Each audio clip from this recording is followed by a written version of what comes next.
There's a line of verse in the canon, Dhammo we rakati tamajari. Means the Dharma protects those who practice the Dharma.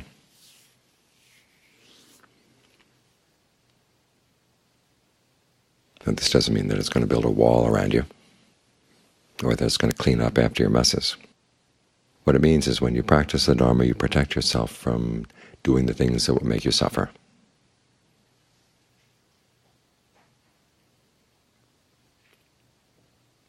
That applies to present karma and also to past karma. When the results of past karma come in, there's some things that your Dharma practice can't prevent right now. Aging, illness, and death will have to come.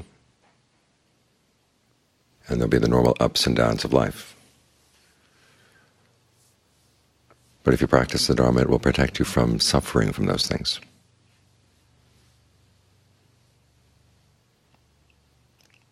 That's for your decisions in the present moment that will carry on in the future. As long as you're practicing the Dharma, you've got yourself protected.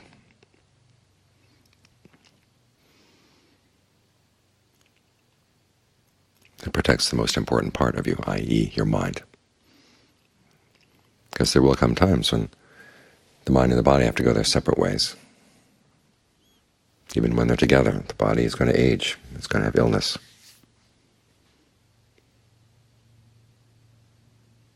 You have to lose things in life. But it's important to have a sense of what's worth losing and what's worth maintaining.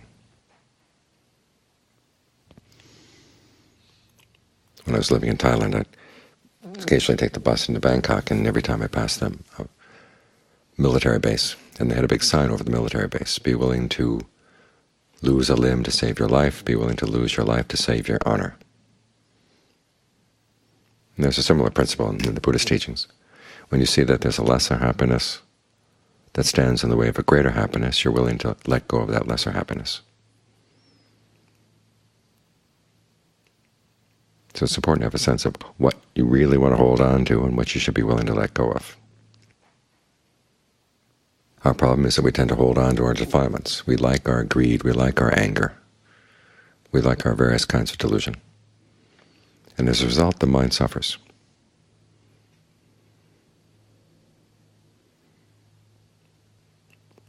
We have our ways of saying, I can't practice the Dharma because of X, X, X. But you have to ask yourself, what is that X? And how valuable really is it? There's a passage where the Buddha says even loss of relatives, loss of your wealth, loss of your health are nothing compared to loss of your views and loss of your virtue. Those other things get in the way sometimes. Your fear of losing out some wealth, say if you're going to practice the precepts, you can't lie, you can't misrepresent stuff. We had a discussion a couple of weeks back about how it's the people who lie who get all the contracts in American business. But it's the people who tell the truth that maintain long-term customers. So you have to be willing to lose some of the contracts in order to maintain your virtue.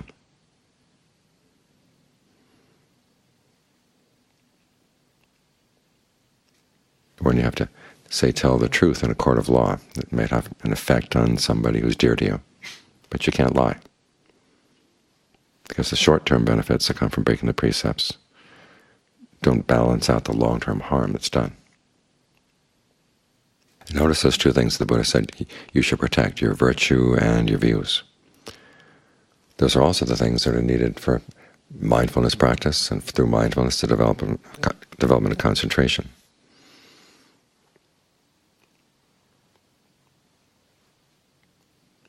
Because you don't hold up by your virtue. There are going to be ways in which you harm yourself and harm other people. And you sit down and try to be mindful, the mind is going to put up walls, but it doesn't want to think about those things. Or if it does, it's like a big open wound. And you encounter the open wound and you start going into denial. That's like hardened scar tissue over the wound. But either way, you're setting up walls in the mind. And the whole purpose of mindfulness is to be able to keep something in mind. But with all these walls in the mind, you keep running into things where you just don't want to remember. And so there are lessons from the past that you could learn, but you can't. because you put up that wall. So virtue is an important thing you want to maintain, regardless of what happens outside, what the rest of the world is doing. Your virtue and your right view, i.e. your right view about the results of actions, your right view about what's really going to cause suffering, what real suffering is. You want to hold on to those. And you find that as you hold on to them, your mind can be a lot more at peace. Otherwise, you have lots of things you're just not willing to let go of, and they're running all over the place like little chicks in a barnyard. And the mother hen has to run around to gather up the chicks. And it's got these 2 or 3 chicks under its wing, and whoop, that other chick goes running out. The more attachments you have, the more frazzled you're going to be. What you have to do is have a sense of priorities. What are the things you're willing to sacrifice? What are the things you're not willing to sacrifice? What things are worth holding on to, which things are not. So when things start falling apart, you don't fall apart with them. You will hold on to the things of real value, i.e. the state of your mind. After all, there will come times when aging comes, illness comes, death comes to the body. None of us has a magic charm that's going to keep these things away. We can keep them at bay for a bit. But as I noticed when I was in Thailand, they hand out books at funerals. It's a way of making merit for the person who's passed away. And often they have a little bit of a history of the person at the beginning of the book. And some really interesting Dharma books are handed out that way. So when I was staying at Wamakut, I'd read through some of them.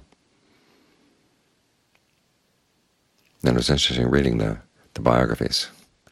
They talk about how the person was born, had an education, had this occupation, got married, had these kids. And then there was a little bit of this disease that began to show up, and at first the doctors were able to take care of it, but then as things got worse, then despite the best efforts of the doctor, it came to the point where the doctors couldn't do anything anymore. And we're all going to be at that point, at some day when the doctors can't do anything anymore. It's just up to us, the state of our minds at that point.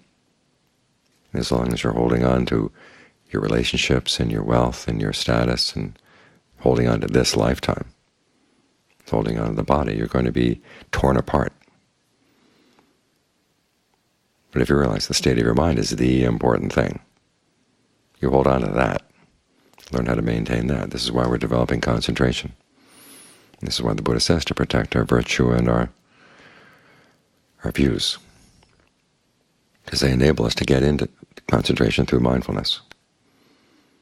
You can look after the state of your mind. And as you develop these skills, you get to the point where you don't need the strength of the body in order to maintain strength of mind. That's when you're independent like that. That's when the mind can really be at peace.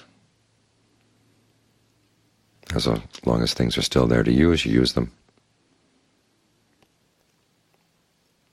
But when they start falling away or get taken away, say, okay, that's the end of that. And if you've made good use of them, there's no regret. It's when you haven't made good use of your things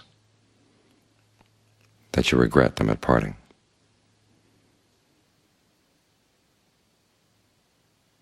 So make good use of your body, make good use of your speech, make good use of your mind. So when the time comes for the body to go, there's no regret. You stay with the mind. The mind will have its independence. And because it's not trying to grab onto things, that's when it can be at peace.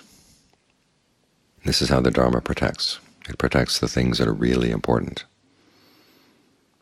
Remind you that they're things you're going to have to let go of.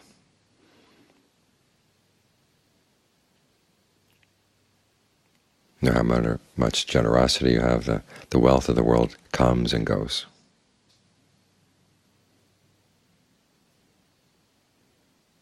No matter how much you love other people, relationships come and go.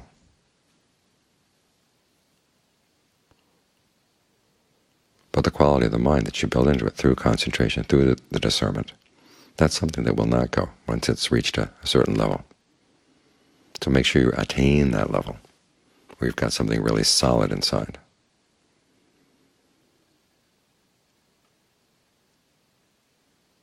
being willing to sacrifice what needs to be sacrificed and protecting what needs to be protected.